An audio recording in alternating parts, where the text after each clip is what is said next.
there's something that we're being asked to do, to see in a more timeless way, to live from that wisdom and that reality.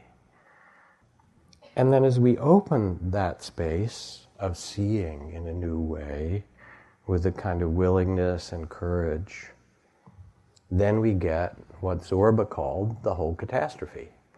We get the magnificence of it, and we get the ocean of tears. We get the beauty, and we get the tragedy of it. This is human incarnation. Anybody not have that, by the way? There's just one checking here to see. You can have your $8 back, right? Okay. So what do we do then? What we want is to wait for a kind of an opening in it. And so we allow ourselves to turn our attention and our hearts and our goodwill to this mystery of who am I? How do I navigate birth and death and gain and loss and pleasure and pain and joy and sorrow? Am I always kind of grasping at this and afraid of that? Or is there some more noble and wise way to move through all of this change? But if you open, as Zorba says with the catastrophe, not only is there the beauty of the moon and the spring, but you also open to the ocean of tears. Your worries for the earth and what we're doing to it, climate change, your own personal grief and sadness for the losses you had, or the anger or the doubt about how to live in this world. And those too are vast. And it's not so easy.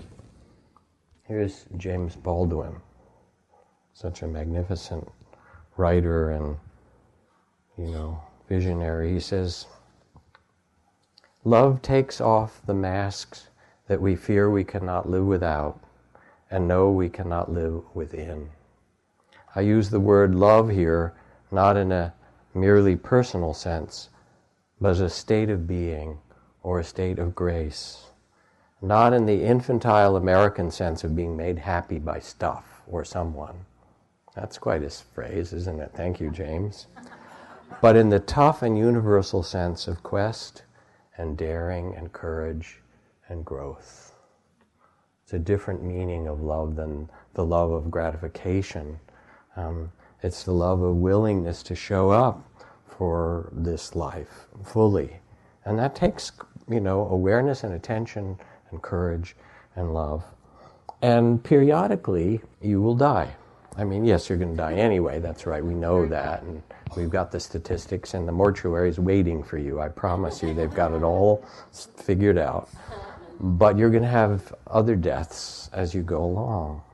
And the person who really being on the way, writes the Zen teacher Kornfield Durkheim, who falls upon hard times in the world, will not, as a consequence, turn to those friends who offer refuge and comfort and encourage their old self to survive.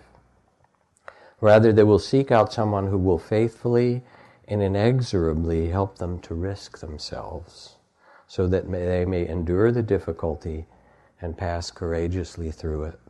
Only to the extent that a person exposes themselves over and over again to annihilation can that which is indestructible be found within them. In this daring lies dignity and the spirit of true awakening.